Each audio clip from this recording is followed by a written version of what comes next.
muy bien, Marcos. Vamos al encuentro de un colega que ha escrito varios libros, pero a mí poderosamente me llamó la atención y confieso que aún no lo he podido leer. Solamente, bueno, he podido ver párrafos, pero me suena que realmente va a ser muy interesante. Estoy hablando del libro El avión, que acaba de publicar Pablo Mendelevich, en 1972, El regreso de Juan Domingo Perón.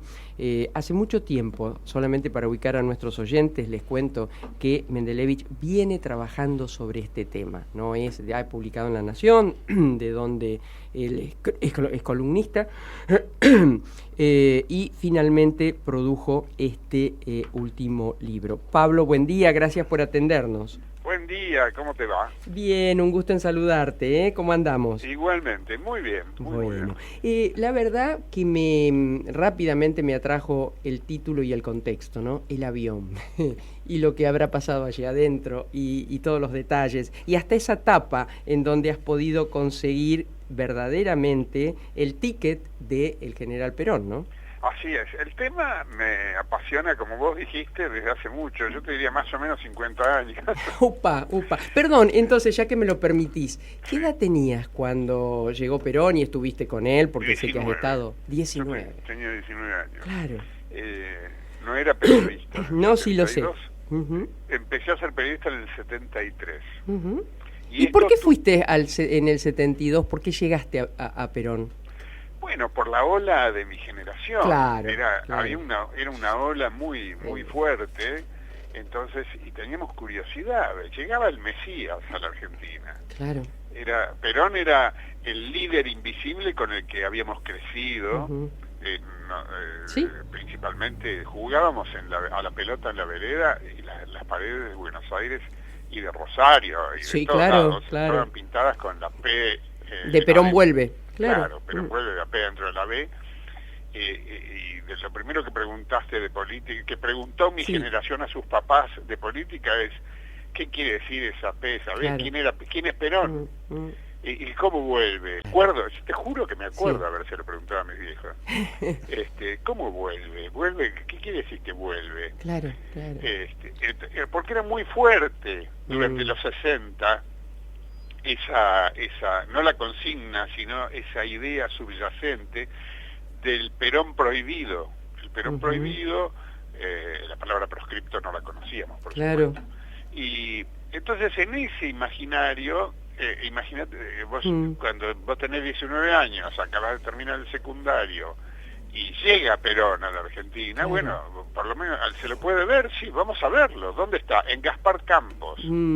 Entonces me fui con un compañero mío del colegio, Rubén Font, nos fuimos ahí a Gaspar Campos, estaba lleno de gente joven, todas de más o menos de mi edad, un poco más chicos y un poquito más grandes, no mucho, pero creo que compartíamos todos el hecho de que no habíamos visto nunca Perón, ni habíamos disfrutado o padecido su gobierno, porque habían pasado 17 años de la caída.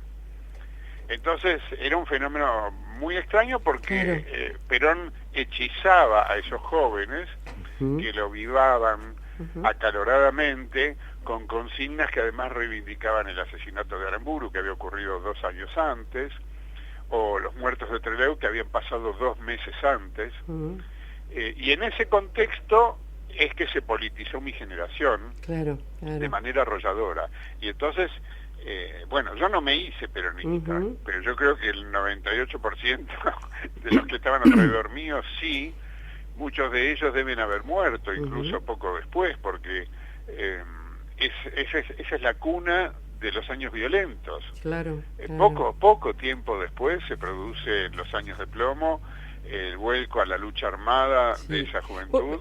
Vos por ahí, no sé si lo escribiste, pero lo leí, que eso fue el final de una tregua, ¿no? Fue una tregua que después duraría poco, algo así lo leí por allí, no sé si lo tenés dentro del libro, ¿no? Fue la única ocasión, el charter de Perón del 17 de noviembre del 72 fue la única ocasión en la que todo el peronismo fue embutido adentro de un avión, era un avión, pero bueno, todos bajo el mismo techo, con la singularidad de que eran las posturas más extremas del peronismo las que estaban ahí. Claro. En esta investigación que yo hago, veo que, no quiero decir descubro porque es muy petulante, pero encuentro que había montoneros en el avión. Esto nunca se había dicho. No los líderes, los conocidos. No, los líderes no. Obviamente los conocidos no podían viajar. Claro, ya estaban en la proscripción, claro. No podían usar pasaporte verdadero tampoco.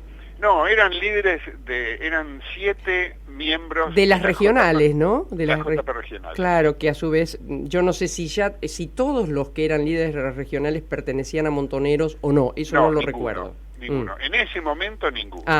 Pero en ese momento tampoco Galimberti pertenecía a Montoneros. Era muy temprano. Claro. Eso no significa que unos meses después no estaban en la lucha armada. Claro. Como el ejemplo es Pietragala. Pietragala era el padre del actual secretario de Derechos Humanos de la Nación.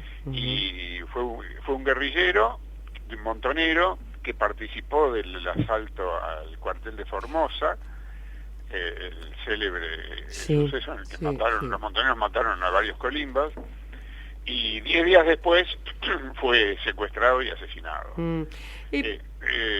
Bueno, esos 7 montoneros ocupaban 7 butacas, además tenían esas cosas de la liturgia peronista, tenían que custodiar al general, entonces se turnaban de a 2 para entrar a la primera clase a custodiar al general, cuando en realidad que custodiaba de veras al general era Milo Bogetich, que era un nazi utacha, que Perón se había traído de República Dominicana, un nazi.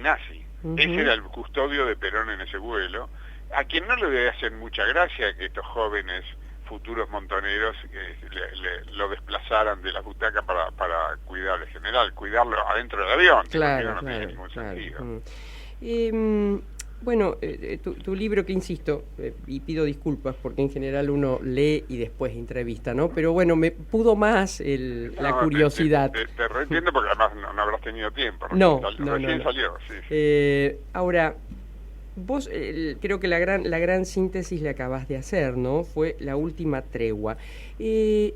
Yo no sé, te pregunto, después de todos estos años que trabajaste sobre este tema hasta llegar a esto que tiene formato de libro, ¿vos crees que a Perón, fuera de la realidad argentina, se le fue de la mano aquel tema del movimiento, de que todos somos peronistas, y que, por ejemplo, en el caso de Montoneros hubo un entrismo, porque en definitiva eran jóvenes, eso sí yo lo recuerdo, producto a veces de los colegios católicos más de derecha, y que finalmente comulgaban con el socialismo cubano.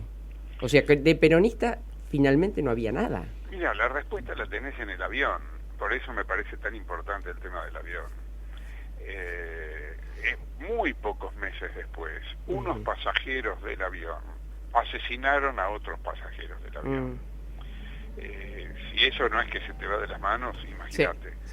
Del propio avión, del propio movimiento. Te voy a dar ejemplos para que no parezca que es una metáfora. En primera clase, sentado atrás de Perón, iba José López Rega, jefe luego de la AAA que asesinaba a los peronistas de izquierda. Y como te decía, había 7 butacas con montoneros.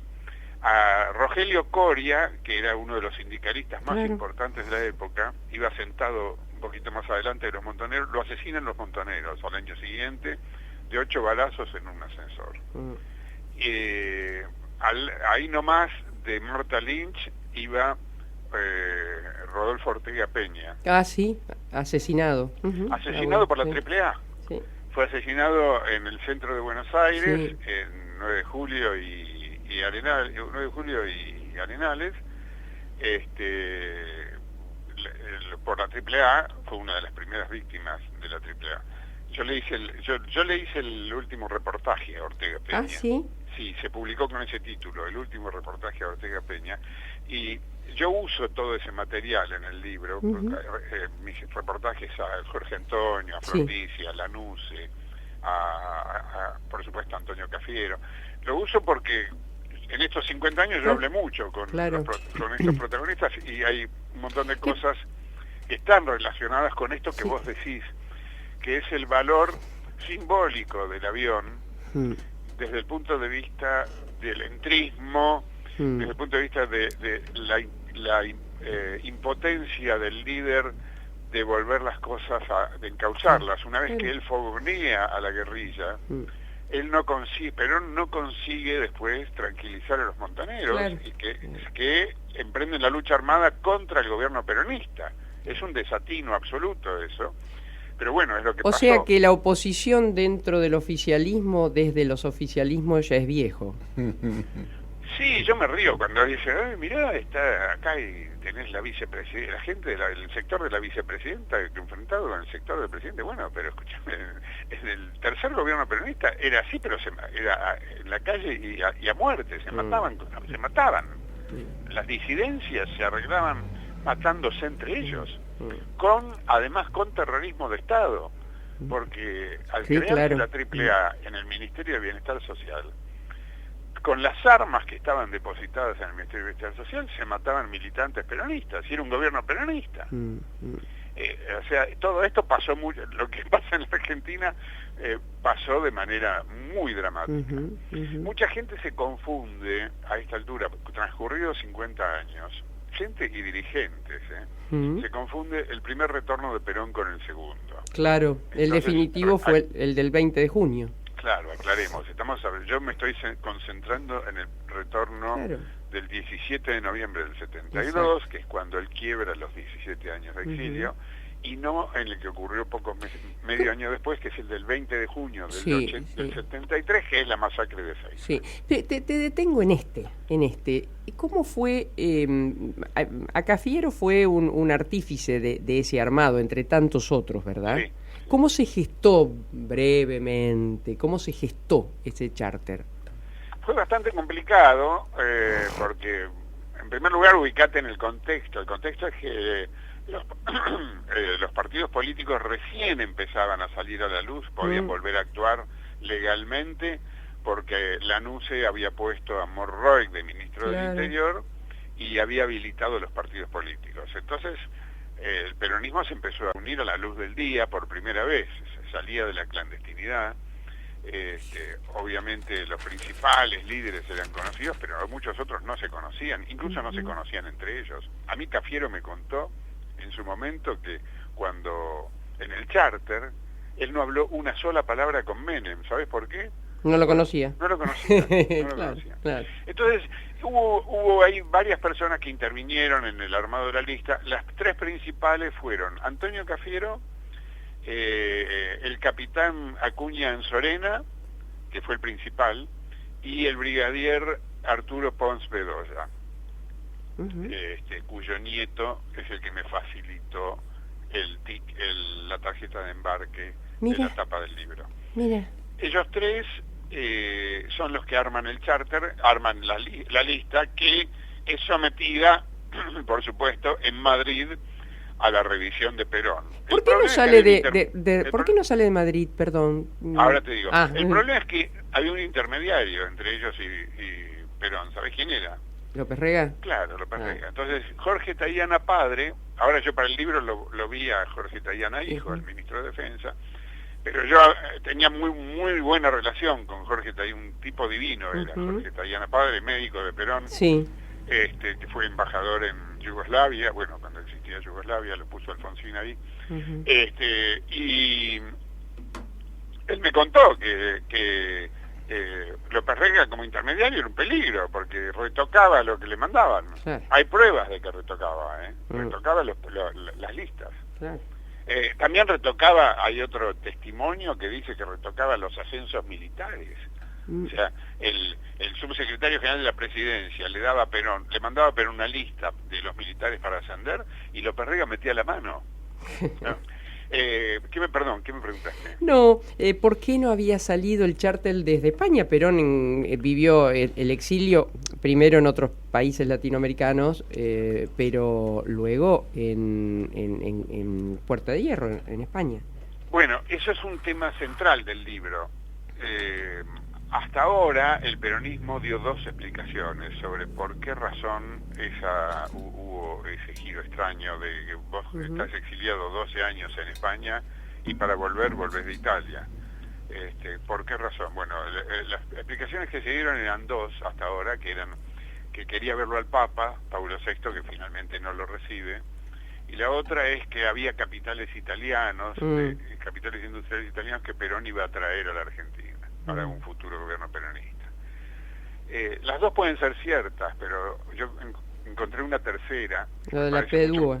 Claro, mucho más potente. Ahí estuvo la logia Propaganda Due, tuvo mucha influencia en el armado del charter y en el financiamiento del charter, cosa que yo demuestro en el libro contando la actividad de Perón en Roma durante esos 3 días. Perón no paró de almorzar y cenar con los líderes de la logia Propaganda Due, cosa que no se conocía, y hasta en las memorias de Cafiero dice en un momento, bueno, y en esas 24 horas lo perdimos a Perón, no sabíamos qué estaba haciendo. Está publicado por Cafiero. Y no saben qué estaba haciendo, pues estaba almorzando con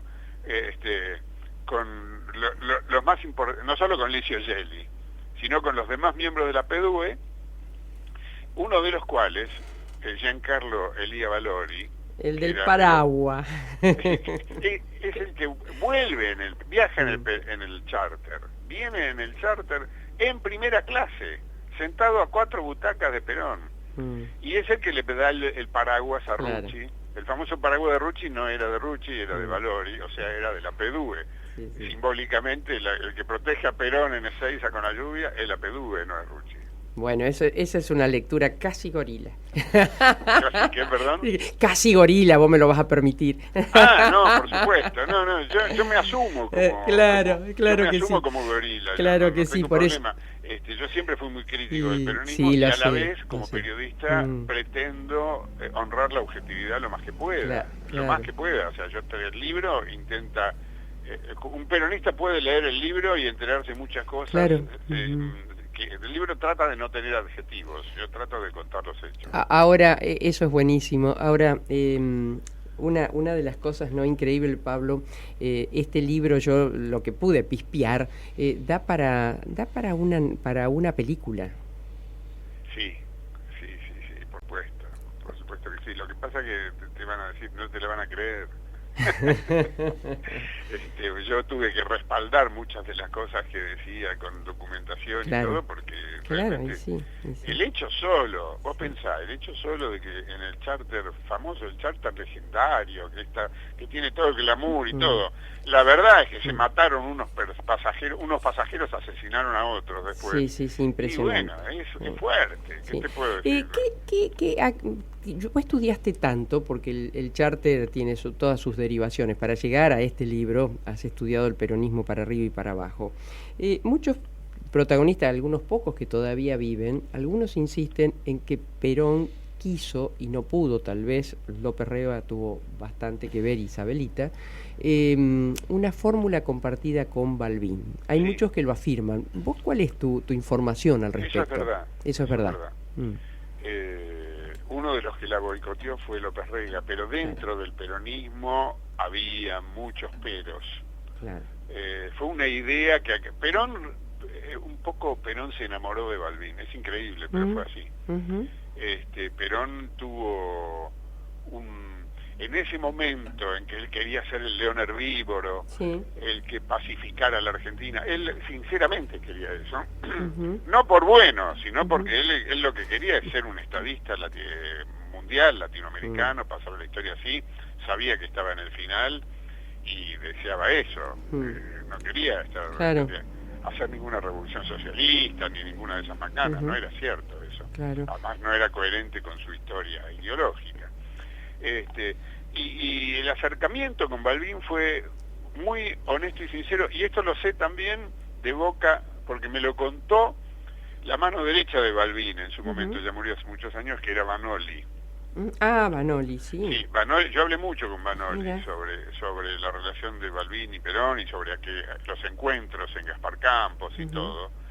Y tanto Vanoli como otros dirigentes radicales, como por ejemplo hoy te lo puede contar Facundo Suárez, cuyo padre tuvo mucha relación con Perón, te dicen que era sincero lo de Perón, y eso hace verosímil el tema de la fórmula común. El problema de la fórmula común, mirá lo que son las ironías de la historia. ¿Vos sabés por qué la objetaban la fórmula? No.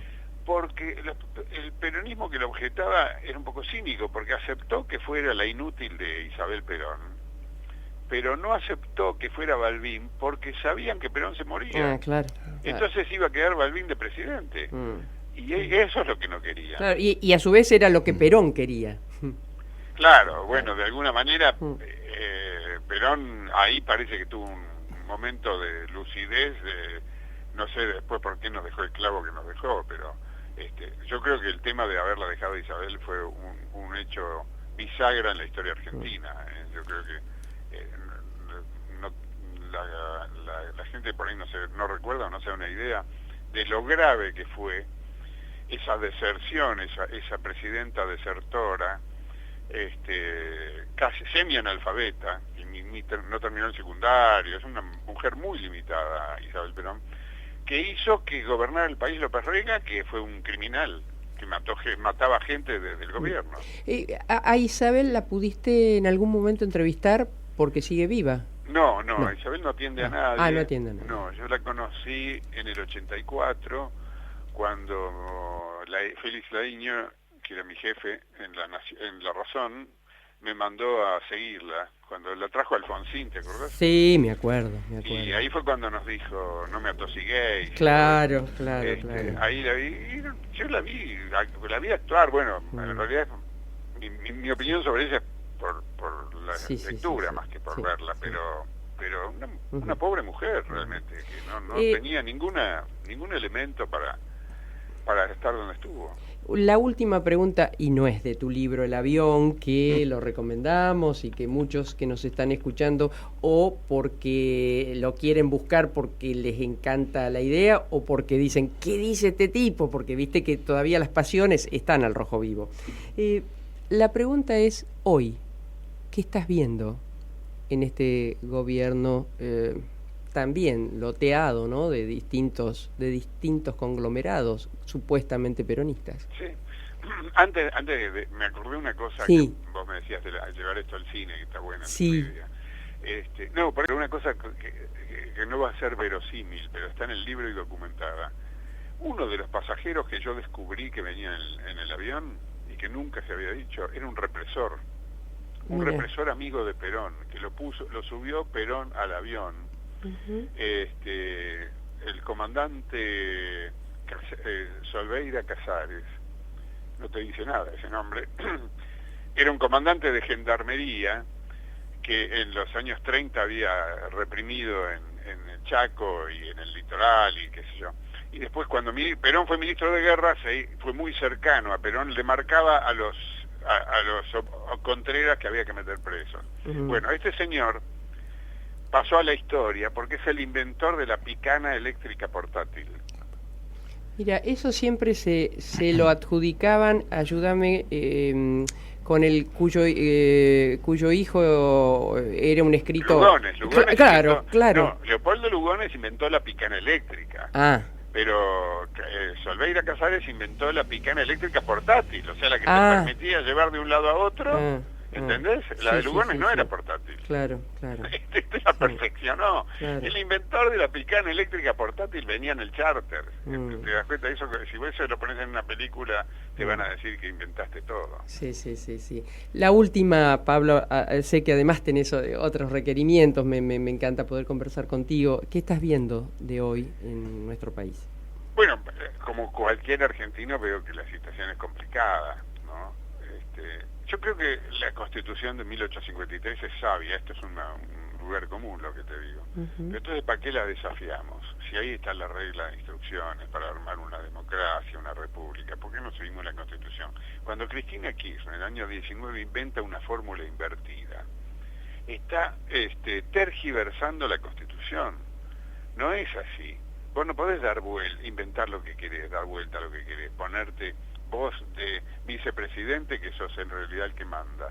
Eso ya está mal nacido. No podía funcionar y ¿qué pasó? No funcionó. Claro. Entonces hoy lo que tenés es una confrontación que no tiene solución, donde hay diferencias ideológicas profundas, que no te explicás cómo no las conversaron antes, cómo no se pusieron de acuerdo sobre qué hacer con el Fondo Monetario Internacional. No es una pavada. ¿Por qué no lo hablaron en el 19 antes de...? No, porque lo que querían era ganar las elecciones, por eso no lo hablaron. ¿Entendés? Entonces ahora estamos pagando las consecuencias. Este es un gobierno que sobre un tema central, en eso tiene razón Cristina, el tema del FMI es central. Y sí, pero ella piensa una cosa y Alberto piensa otra. Entonces esto no tiene salida, no tiene solución. ¿Cómo se van a poner de acuerdo sobre eso?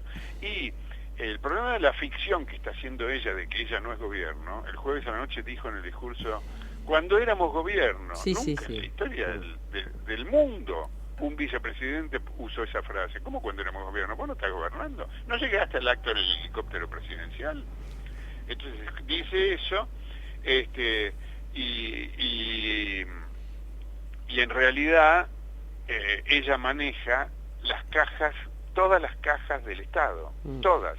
Maneja el ANSES, maneja aerolíneas, maneja el PAMI. O sea, el 80% del presupuesto del Estado lo está manejando ella, como cuando éramos gobierno. Bueno, todas esas contradicciones no producen unas enormes tensiones, no me preguntes a dónde van, pero les falta más de un año para entregar el poder. Y como periodistas, vos sabés que a veces mentimos, no era la última, la anteúltima, a la oposición, al conglomerado de la oposición. ¿Lo ves distinto? ¿Lo ves distinto a esto? ¿O también lo que los desvela es el poder que siente lo tienen a mano? A las dos cosas te contesto que sí. Los veo distintos, son mucho mejores, sin duda, en términos de respeto a la Constitución, a la República y eso, no hay duda de que son mejores. No es muy difícil, por otra parte, ser mejor que el peronismo en ese campo. Pero el problema es que no tienen un proyecto, un programa, una idea de gobierno, no están diciendo qué van a hacer si agarran el poder, solo están diciendo que van a agarrar el poder. Y mientras tanto se están peleando. La pelea entre ellos a mí no me escandaliza, porque estamos en temporada de internas y de pelea. Eso es lógico, que se peleen por la candidatura presidencial. Entonces, eso es normal, lo que es algo que a la gente le asusta mucho. Yo creo que eso no está mal, esa discusión y esa pelea. El problema de fondo es la falta de proyecto, la falta de ideas, y la falta de liderazgo. Tampoco hay un líder en la oposición que pueda liderar al resto de la oposición, y eso es alarmante. Pablo, un placer, muchas gracias, Y bueno, igualmente, el avión está no aterrizó, el avión está andando. Gracias por el llamado. No, por favor, un placer. Pablo Mendelevich, el avión 1972, el regreso de Juan Domingo Perón.